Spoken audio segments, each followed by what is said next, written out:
Hello everyone, welcome to my channel. First of all, a very happy Mother's Day to all the mothers in the world. Stay safe and healthy, care your mother and respect your mother.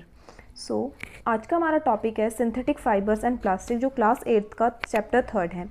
So let's start. सबसे पहले हमें बहुत ही basic पता होना चाहिए कि हमारे पास इस चैप्टर के अंदर क्या है. सबसे पहले हमें यहाँ पे जो है इस चैप्टर के अंदर हम बहुत ही वेरियस टाइप्स के फाइबर्स के बारे में पढ़ेंगे. लाइक सिंथेटिक फाइबर्स हैं, उसी के साथ साथ हमारे पास इसमें बहुत सारी कैरेक्टरिस्टिक्स भी होंगी सिंथेटिक फाइबर की, नेचुरल फाइबर की, पॉलीमर्स की. सबसे पहले हम देखते हैं कि जैसे कि हम डेली यूज़ में जो भी हम क्लोथ पहनते हैं ऑन द डेली बेसिस वो सभी फैब्रिक्स के बने हुए होते हैं. और जो ये फैब्रिक्स होती हैं ये फाइबर्स की बनी हुई होती हैं जो हमें कहाँ से मिलती हैं, नेचुरल वे से मिल सकती हैं या आर्टिफिशियल सोर्सेज से मिल सकती हैं. अब हम देखते हैं नेचुरल फाइबर्स के कुछ एग्जांपल. लाइक वूल है, सिल्क है, कॉटन है, ये सभी हमारे पास नेचुरल फाइबर्स हैं. इसी के साथ साथ अगर हम देखें पॉलिस्टर है, टेरिलिन है, ये सभी हमारे पास सिंथेटिक फाइबर्स होते हैं. सो now let's fibres in detail वे. सबसे पहले फाइबर्स क्या होते हैं. फाइबर्स वो क्लोथ्स हैं जो भी हम डेली यूज़ में पहनते हैं जो कि फैब्रिक्स के बने हुए हैं.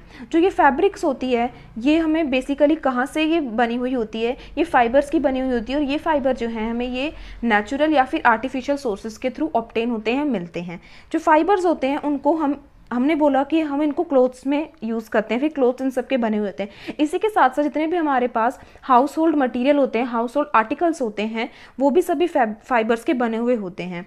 अब हम नेक्स्ट इसमें देखते हैं टाइप्स. सबसे पहले आता है सिंथेटिक फाइबर. सिंथेटिक फाइबर क्या होते हैं. These are the fibre that are made और क्रिएटेड बाय ह्यूमंस. ये वो फाइबर होते हैं जो ह्यूमन क्रिएट करते हैं, इन्हीं को हम सिंथेटिक फाइबर बोलते हैं. इनका दूसरा नाम है man made fibres. Human have been able to make a variety of synthetic fibre. सबसे पहले हमारे पास इसमें एग्जाम्पल है रेयान और नायलॉन. नेक्स्ट आता है हमारे पास नेचुरल फाइबर्स. नेचुरल फाइबर नाम से पता चल रहा है जो नेचुरली अकरिंग फाइबर्स होंगे that human derive from plants और एनिमल्स, इनको हम नेचुरल फाइबर्स बोलते हैं. एग्जाम्पल आता है इसमें हमारे पास cotton, wool, silk. Next come to polymers. देखो पॉलीमर्स हमें नाम से पता चल रहा है, poly it means many. So the word polymer जो है हमारे पास वो दो ग्रीक वर्ड से आया है.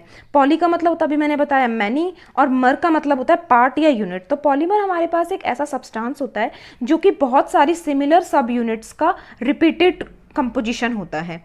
ठीक है. तो उसके बाद हमारे पास नेक्स्ट है सिल्क वॉर्म. सिल्क वॉर्म जो है बेसिकली तब हमारे पास सिल्क वॉर्म की बात आती है तो इसके अंदर हमारे पास एक और टाइप का फाइबर आ जाता है, silk fibre. So now let's study the story of a silk worm. So इसके अंदर सबसे पहले हमें पता होना चाहिए कि जो हमारे पास सिल्क फाइबर होता है ना वो हम सिल्क वॉर्म के कोकून से अटेन करते हैं, कोकून से एक तरीके से हम ऑब्टेन करते हैं. अब हमारे पास ये इसमें थोड़ा सा नॉलेज की है कि ये जो है 10 kg ऑफ कोकून का जो मटेरियल है ना वो 1 kg ऑफ सिल्क को मेनली क्रिएट करता है, प्रोड्यूस करता है. अब जो ये प्रोसेस है ना ये चाइना के अंदर डिस्कवर किया गया था, जहाँ पर क्या किया गया था बेसिकली कि इसको एक as a closely guarded secret जो है बहुत ही लंबे टाइम के लिए रखा गया था. अब जो सिल्क है ना मेनली वो बहुत ही ज़्यादा कॉस्टली होता है, जैसा कि हम सभी को पता है मार्केट वैल्यू बहुत ज़्यादा है इसकी. ऐसा क्यों? क्योंकि हमारे पास इसका जो मटीरियल क्वालिटी है और उसका जो प्रोडक्शन प्रोसेस है वो बहुत ही ज़्यादा होता है. मीन्स बहुत ही ज़्यादा हम बोल सकते हैं बहुत ज़्यादा लेबर वर्क है. सो इसको हम यूज़ करते हैं बेसिकली साड़ीज़ को बनाने के लिए, टाइज़ को बनाने के लिए. अब नेक्स्ट हमारे पास आता है इसके अंदर रेयान और नायलॉन. जैसे कि मैंने अभी रेयान और नायलॉन बताया था कि ये हमारे पास सिंथेटिक फाइबर के टाइप्स होते हैं. तो सिंथेटिक फाइबर में सबसे पहले रेयान क्या होता है. बेसिकली रेयान जो है हमारे पास वो प्योरीफाइड सेलुलोज का बना हुआ होता है जिसको केमिकली हम कन्वर्ट करते हैं एक सॉल्युबल कंपाउंड के अंदर. रेयान जो है वो हमारे पास नेचुरल सोर्स से आया है लाइक वुड पल्प, लेकिन इसको हम as a man made fibre consider करते हैं. ऐसा इसलिए बोला गया क्योंकि केमिकली ट्रीटेड किया जाता है, केमिकल्स के थ्रू इसके अंदर प्रोसेसिंग की जाए तब जाके हमें ये फाइबर ऑब्टेन होता है. ठीक है.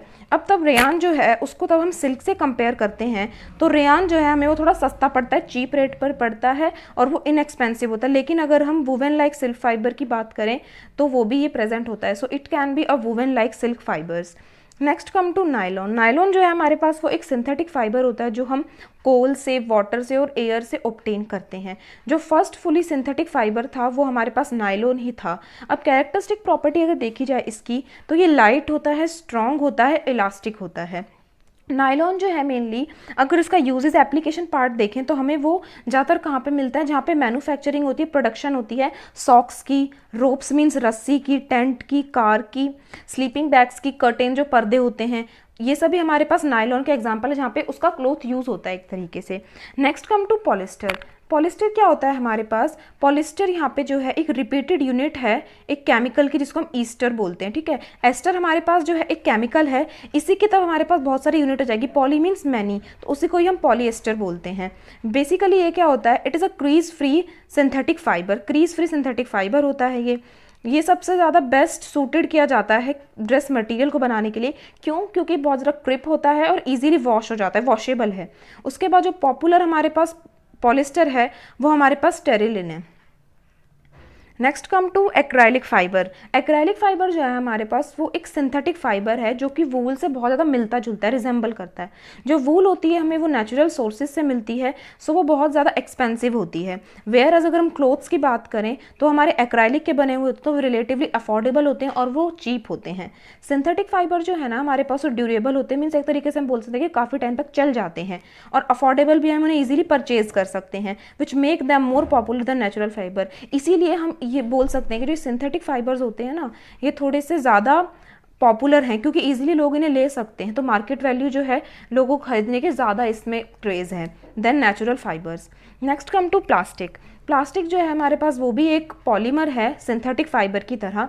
सभी जो प्लास्टिक्स होती है ना मेनली वो एक same type of arrangement of units की बनी हुई होती है, लेकिन कुछ के अंदर ये लीनियर होती है, कुछ के अंदर एक क्रॉस लिंक्ड होती है।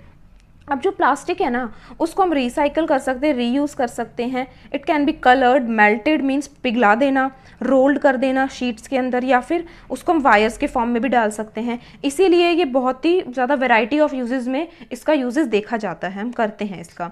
अब प्लास्टिक जो है हमारे पास वो दो टाइप की होती है, एक होती है थर्मोप्लास्टिक, दूसरी होती है थर्मोसेटिंग प्लास्टिक। थर्मोप्लास्टिक क्या होती है? थर्मोप्लास्टिक हमारे पास वो होती है जो कि ईजिली तब उसको हीट देते हैं उस प्लास्टिक को तो वो डिफॉर्म्ड हो जाती है और वो बेंड कर जाती है। डिफॉर्म का मतलब एक तरीके से शेप को चेंज कर लेना, उसी को हम थर्मोप्लास्टिक बोलते हैं। इसका सबसे अच्छा एग्जांपल है पॉलीथीन और पीवीसी। इसके फुल फॉर्म हमारे पास पॉलीविनाइल क्लोराइड।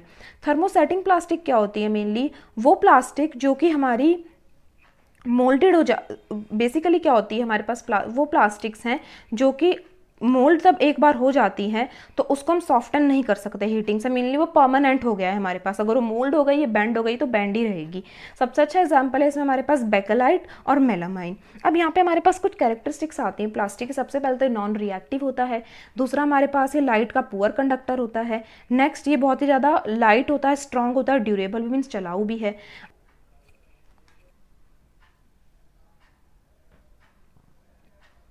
नेक्स्ट हमारे पास आता है biodegradable and non biodegradable material. सबसे पहले मैं पता होना चाहिए बायोडिग्रेडेबल मटेरियल क्या होते हैं। बायोडिग्रेडेबल मटेरियल जो है हमारे पास वो मटेरियल होते हैं जो नेचुरल प्रोसेस के थ्रू डिकम्पोज हो जाते हैं, मीन्स ब्रेक डाउन हो जाते हैं। अब जो मटेरियल हमारे पास इजीली ब्रेक डाउन नहीं हो पाते वो नॉन बायोडिग्रेडेबल मटेरियल्स होते हैं। बायोडिग्रेडेबल में अगर हम एग्जाम्पल देखें तो फ्रूट्स हैं, पेपर है। नॉन बायोडिग्रेडेबल के अंदर हमारे पास आता है एग्जाम्पल प्लास्टिक और टिन। लास्ट इसमें आता है हमारे पास environmental effect of on plastic. Plastic का इन्वायरमेंट के ऊपर क्या इफेक्ट होता है।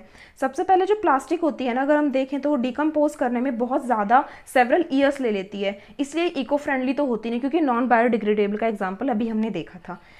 और नेक्स्ट इसमें आता है हमारे पास कि पॉल्यूशन को कॉज करती है। अगर हम देखें तो जो बर्निंग प्रोसेस होता है इन द सिंथेटिक मटेरियल वो काफ़ी स्लो होता है और मेनली वो कम्प्लीटली और ईजिली बर्न भी नहीं हो पाता।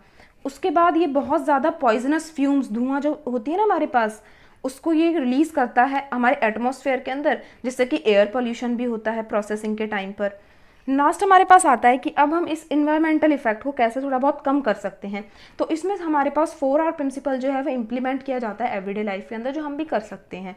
तो वो क्या है 4R प्रिंसिपल हमारे पास? Reduce, reuse, recycle, recover. और ये जो हैबिटेट है ये हमारे पास इन्वायरमेंटल फ्रेंडली है। So I hope you like the video. यहाँ पे जो हमारा ये चैप्टर है कंप्लीट हो गया। बेसिकली इसके अंदर फाइबर्स के बारे में ये सभी डिटेल में बताया गया था। If you like the video please like, share, comment and subscribe to my channel. Thank you.